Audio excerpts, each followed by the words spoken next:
Yes, hello, this is Carrie. Pick up who? I'm just supposed to help them find jobs.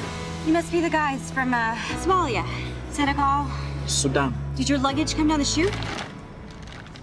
Great. Kuth, the personal, I mean, obviously personal to you. Yes. You came over when you were 8 years old? Yes, I was born in Ethiopia in a refugee camp called Itang, and at that time my parents were aid workers for the UN. So very often we walked back and forth from Ethiopia and Sudan, and I had lost my father in Sudan on our way back to Ethiopia, and during that time I had a brother who was a lost boy. He ended up in Kenya, and eventually ended up in Minnesota, and so that is how I got here to America, and so I was very privileged to get to retell the story of my own country. And they found you sent in a video to an open casting. 1,500 people auditioned for this film. Her audition came in on her phone. She did it in the school library. Yeah. And we had just amazing young women auditioning for this part, and I remember saying, she's Audrey Hepburn. Oh. It's Audrey Hepburn on her phone in a library with books behind her. I mean, we were just blown away by her. I had 34 brothers and sisters, and they all died but one. And she need to be here with us.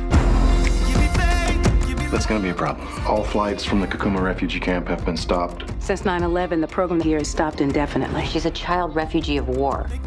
You sure you're ready to take this on? Definitely. There's so many recurrent themes. There's the personal connection, there's the fish out of water, but at the same time, it's family can be what we need family to be. Arnold, you've been going all around the country, y'all been doing screenings of the film. What has the audience reactions been like? It's been a dream come true. What we've seen started off in Toronto and then Washington and Orlando and Nashville. We've seen some amazing crowd responses. You know, people don't even want to eat their popcorn. They don't want to move. They don't want to go to the toilet. You know, they're so immersed, and it's so inspiring to see.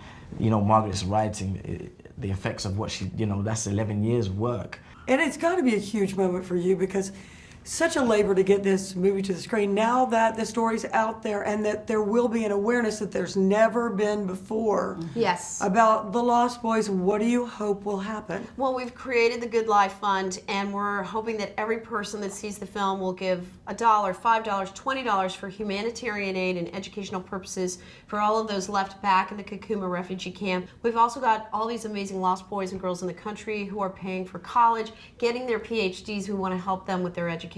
But we want our audiences to be a part of helping South Sudan. We want to create this awareness. Well, I think the film is wonderful. I think y'all are wonderful, and I'm going to encourage every single person that watches to see this movie not once but twice. That'd be great. Thank you. And your husband's a real man for crying at this film. There you go.